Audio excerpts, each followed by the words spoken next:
Baik teman-teman, di video kali ini ya saya akan membahas topik keyakinan ya. Nah, ini termasuk eh, hal yang general ya dalam sebuah agama, berkaitan dekat sekali dengan keyakinan, berkaitan langsung atau dekat ya dengan sebuah keyakinan ya. Jadi ada dua pola pikir yang harus kita amati ya, harus kita pelajari atau yang harus kita pahami ya. Pola pikir yang pertama adalah yakin lalu ada, yakin menjadi ada, atau ada menjadi yakin. Nah, dua konsep ini perlu berhati-hati kita dalam menentukan ya. Yang pertama adalah karena kita yakin maka sesuatu itu ada, ataukah yang kedua, sesuatu itu ada maka itu kita yakin. Kalau menurut saya keyakinan itu adalah sebuah hasil. Jadi keyakinan itu bukan sebuah yang menyebabkan ya. Jadi keyakinan itu adalah hasil dari sesuatu, makanya kita yakin gitu. Bukan karena saya yakin maka sesuatu itu terjadi atau sesuatu itu ada gitu. Nah, konsep ini dulu lah yang teman-teman harus pahami dulu, dan saya nggak perlu menjelaskan saya yang mana atau teman-teman harus yang mana. Dengan keterangan saya tadi yang sedikit pun, saya persilahkan teman-teman untuk memilih yang menganut agama tersebut. Nah, lalu kita kembali lagi ke pola pikir yang berikutnya. Bukan pola pikir sih ya, jadi karena si ada ini dalam sebuah agama itu ada yang benar-benar meyakinkan, ada yang kurang meyakinkan gitu. Nah, karena si adanya ini selalu menjadi perbincangan atau perdebatan ya, saya perhatikan itu keyakinan itu ada tiga tingkatan ya. Jadi keyakinan yang pasti, keyakinan yang logis, dan keyakinan aja gitu. Nah, keyakinan yang pasti itu seperti apa sih? Misalkan ada orang datang ke saya bilang, saya punya duit 1M loh gitu, ya kan? Nah, itu hanya menjadi keyakinan doang bagi saya gitu. Lalu dia berkata, sampai saat itu ya, sampai perkataan dia tadi, saya punya uang 1M loh.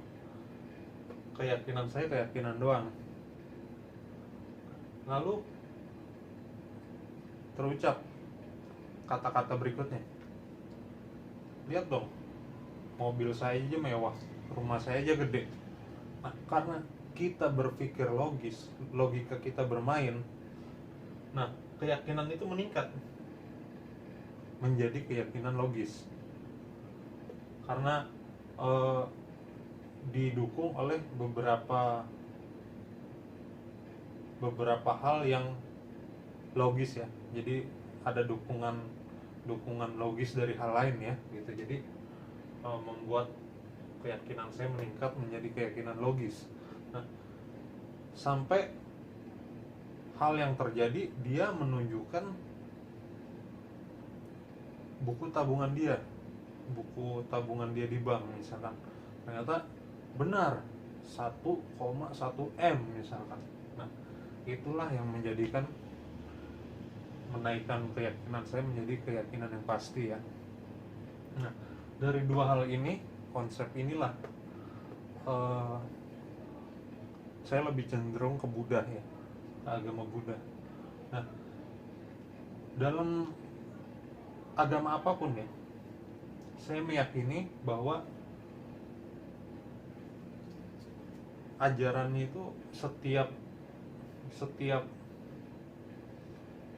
topik atau setiap ajarannya itu kan, ajaran agama A misalkan macam-macam ya, ada topiknya tentang mencuri, ada yang topiknya tentang apapun itu ya kan, ada ratusan ribuan gitu ya.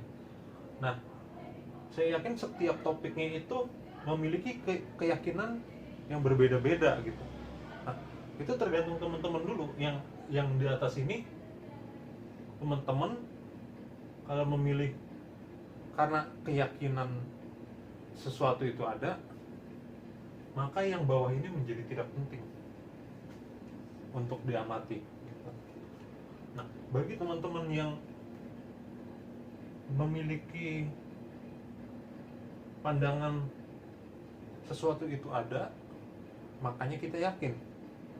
Nah, walaupun adanya ini masih kita bisa analisa atau perdebatkan atau ya seperti itulah gitu ya, menuju keyakinan gitu. Nah, tergantung teman-teman. Jadi kalau teman-teman memilih yang pertama karena teman-teman yakin, jadi sesuatu itu ada, jadi sesuatu itu pasti gitu, ya udah, nggak perlu dilanjutin lagi videonya, selesai gitu. Nah, saya ingin menerangkan kalau yang sesuatu itu ada baru menimbulkan keyakinan di dalam diri kita gitu ya kan. Nah, adanya ini diperdebatkan. Saya yakin di setiap topik agama pun setiap topiknya memiliki keyakinan yang berbeda-beda gitu. Karena sifat, mungkin sifat logisnya, dari sifat logisnya atau dari sifat buktinya gitu ya kan. Nah, kenapa kembali lagi saya memilih Buddha? Karena di ajaran agama Buddha itu hal yang seperti ini sedikit loh, atau antara tidak ada atau sedikit ya. Jadi walaupun ajarannya itu ada hal-hal yang di luar dari kemampuan kita, tapi kalau kita mau sambungkan dari hal-hal yang bisa membuat mendukung gitu ya, itu hanya mencapai paling rendah di keyakinan yang logis gitu. Contohnya yaitu tadi, kalau lu lihat dong, rumah gua mewah atau mobil gua mewah gitu, berarti kita yakin kata-kata dia, saya punya uang 1 M itu kita yakin benar gitu. Tapi belum tentu benar juga loh. Nah, itu kan hanya keyakinan, walaupun keyakinannya meningkat dari keyakinan doang menjadi keyakinan logis gitu. Nah, hal-hal seperti inilah yang saya mau sharing ke teman-teman, supaya teman-teman tuh lebih kritis lagi dalam belajar agama, dalam mengimplementasikannya dulu juga kepada dengan kehidupan sehari-hari gitu ya. Saya rasa topiknya mudah ya, mudah dimengerti, bahasanya juga, bahasa saya juga nggak terlalu tinggi lah ya. Mungkin kalau teman-teman ada pertanyaan atau menganggap video ini, topik ini menarik dan bisa menambah banyak orang lebih baik, minta di sharing sebanyak-banyaknya. Dan kalau ada yang salah atau mau ada tambahan, bisa di komen untuk video kali ini dan topik ini. Sampai sini aja. Oke, kita bertemu di topik berikutnya. Thank you.